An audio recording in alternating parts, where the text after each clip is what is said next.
Let's go ahead and jump right into it. We had a lot of good action over the course of this weekend. And as a result of that, we had quite a bit of movement. There were some teams that made some significant jumps, that made some significant pitfalls over the course of the weekend. We will have more college football games starting tomorrow night. So we're definitely excited to get right back on the horse. There is no rest for the weary over here during this portion of the college football season. So, with that being said, so let's go ahead. Before I jump into talking about these rankings, I do want to point out this top 25 that you are about to see. Okay, these are power ratings. This is not how I would actually go about ranking these teams. Okay, so what these power ratings are, these power ratings, what they would simply determine is who would be favored over whom on a neutral side field today. We're now past the point where much of that preseason information, their preseason ratings that each individual team has had, that is no longer relevant. We're now looking at where these teams are now, a little bit of a projection into the future, but mostly going based off of what we have seen each of these teams performed over the course of the entire season.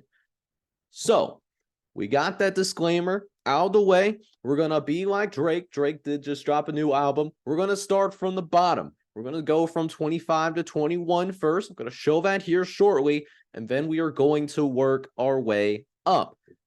So let's go ahead and do that. 25 through 21. We're going to show that on your screen right now.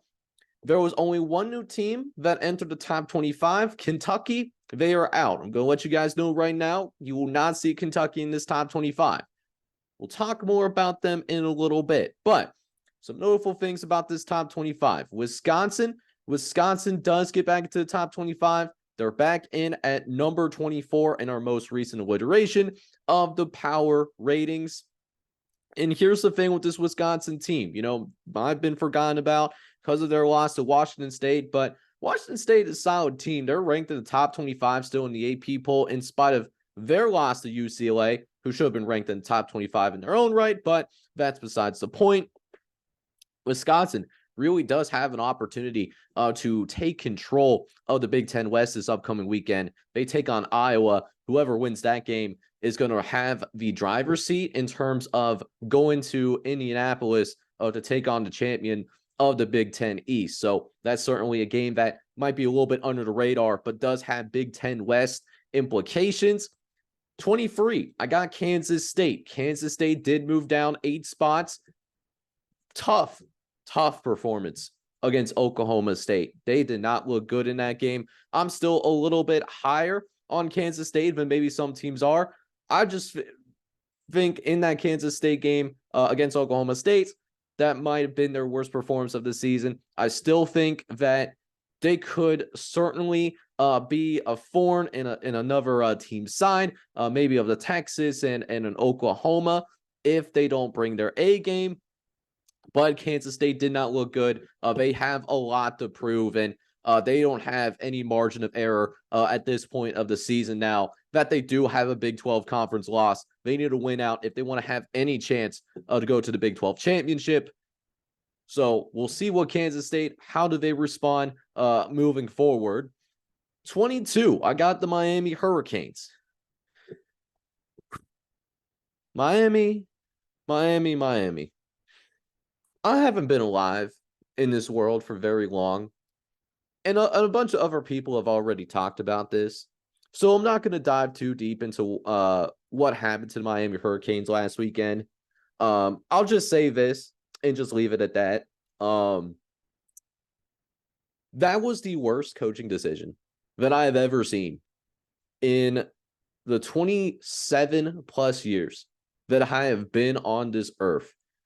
Now, I think this Miami team is still a talented team. I think they got plenty of talent on the campus, on this roster.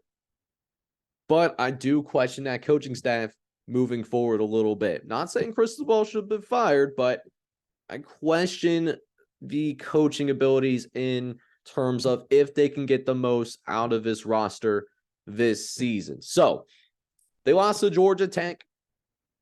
They really should not have lost to Georgia Tech.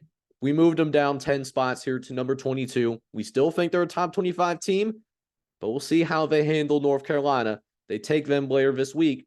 We'll talk about that, not in this podcast, but we'll do a separate podcast where we go into game previews. So we'll talk about that later this week. USC, I moved down 8 spots again. I moved them down to number 21 in the power ratings. I need to figure out what kind of chiropractor Caleb Williams has, okay? Caleb Williams is carrying this USC team right now. And USC for 2 games in a row has been in closer games than really what they should have been. They have allowed Colorado to come back. That only was a 7-point win. And then on top of that, in the Arizona game, USC does beat Arizona, but it was in triple overtime. They were a 3-touchdown favorite. And here's another kicker. Arizona was up by 3 possessions early. So USC had to storm back just to get it into overtime. And then they had to win in triple overtime. Really don't believe in that defense right now. I think it's clear that this defense has not improved. And I think there's a real possibility that this USC team gets really exposed in the second half of the season because they play, Notre Dame, Oregon, Washington, a bunch of these other ranked opponents later on this year. I think USC is in some real trouble moving forward. But, they have a chance to prove me wrong with this Notre Dame game this weekend. We'll see if Caleb Williams can continue to bail them out or if that clock's going to strike midnight.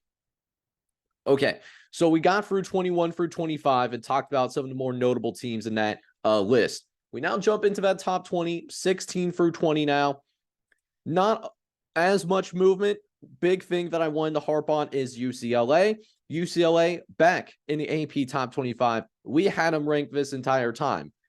I just didn't think they should have fallen out of the top 25 because of that loss to Utah. Utah, even though they don't have Cam Rising, turns out he suffered more than just an ACL injury. Looks like he hurt other ligaments, MCL, PCL, etc. So UCLA, we moved up to number 18. That is up 7 spots from the previous weekend. We think UCLA is a legitimate team, and I think we're going to be in for a very exciting matchup against Oregon State. We'll also talk about that Oregon State game specifically in the next podcast, but UCLA we are certainly higher on than clearly many of the AP voters that actually vote on that particular top 25. Now, we move into the top 15. We got a little bit more movement here in the top 15. We'll start at 15 specifically with Notre Dame. Listen, what we found out is I think most times Notre Dame would beat Louisville. I truly do. Here's the thing. Even though we have the extra year from COVID and it's easier to get extra years of eligibility, the vast majority of college football players are still 18 to 22 years old. They're borderline, they're considered men, but they're borderline children still. So here's the thing with younger folks. Younger folks are not going to be as consistent as maybe your veterans in the NFL. That's what really separates the college guys from the professional players. It's that level of consistency. And for Notre Dame, it's been a difficult stretch for them. They had to play Duke on the road. They played Ohio State at home. And then they're taking on a Louisville team, undefeated, ranked in the top 25. This was one of the best teams that Louisville was going to play this entire season. So Louisville was going to give them their best shot. And Notre Dame just wasn't fully prepared for it. So they dropped this game again. They got USC. So I don't want to see anybody say that Notre Dame's schedule is not difficult. This was a very difficult schedule to navigate. Oh, and they also have Clemson too. Clemson is not as bad as what people say they are. Not the team that we're used to seeing from Clemson, but Clemson is a good team too. So Notre Dame's got some tough challenges. I think they can rise up to the occasion moving forward, but Notre Dame definitely has a difficult schedule to navigate for the rest of the year. LSU. I'm still a believer in LSU. I moved them up 6 spots. They're up to number 14 in the country for me in these power ratings. The defense was absolutely atrocious, but they're starting to get out of the games that they play, with the exception of the Alabama game. LSU doesn't play anybody for the rest of the season that is a dual threat quarterback, right? So that was what really LSU has specifically dealt with. Their defense has a lot of problems, particularly in pass coverage. But I think that defense is going to look a little bit better in the second half of the season. And I also believe that LSU, they certainly have the best quarterback in the SEC and Jayden Daniels. As long as Daniels is healthy, LSU is going to have a shot to win every game that they have left on their schedule, okay? As long as they got that guy, they're going to be all right, in my opinion. However, speaking of great quarterbacks, let's talk about North Carolina at number 11. The North Carolina Tar Heels at number 11. I think it might be time to put some respect on their name. North Carolina blowing out Syracuse 40-7. Drake May looks at bare minimum the second best quarterback in the for the upcoming NFL. And the defense is better than expected. That was one thing that I was worried about, was not necessarily Drake May, but the talent that was around Drake May, because of how they finished so poorly at the end of the year. I was wrong about North Carolina. Plain and simple, I was just plain wrong about the North Carolina Tar Heels. And they have a real chance to go undefeated. They could be favored in the remaining games that they have, because they don't play against Florida State. They don't have to worry about them.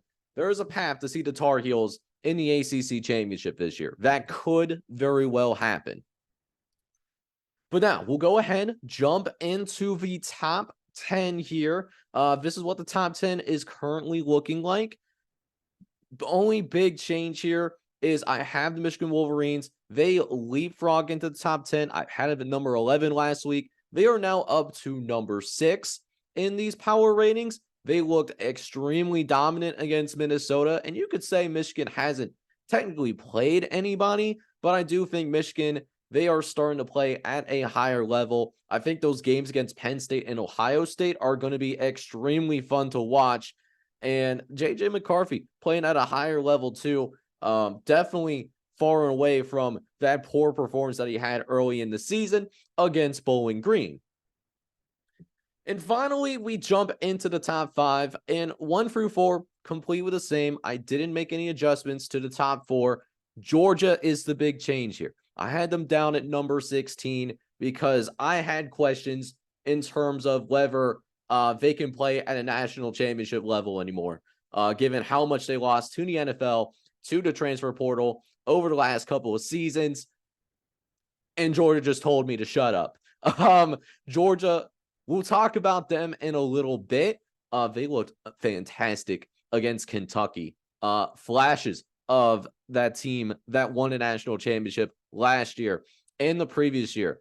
Can they keep that up over the second half of the season?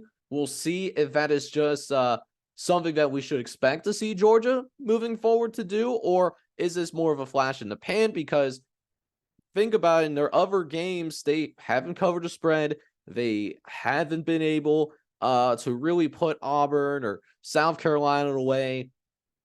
But if Georgia can maintain that level of play that we saw them against Kentucky, they are capable of winning a national championship. So we have Georgia in the top 5. But other than that, we haven't changed anything from the 1 through 4 spot. Oklahoma, we still have the number 1 team in these power ratings. I had them ranked number 1 last week. People, I think, found out what that Oklahoma team is all about, beating Texas in the Red River rivalry. A game that the model did call correctly. We predicted, well, the model predicted that Oklahoma was going to cover against Texas. Not only that, but Oklahoma was also picked to win against Texas in the Red River rivalry. So we got that right. You love to see it. Oklahoma is still your number 1 team in these power ratings as of right now. But guys, that does wrap up the top 25. Let me know what you guys think down in that comment section. By the way, do you agree with my rankings? Do you disagree with my ratings? Let me know down in the comment section. Would love to have dialogue since I'm sure you guys have something to say about these power ratings right now.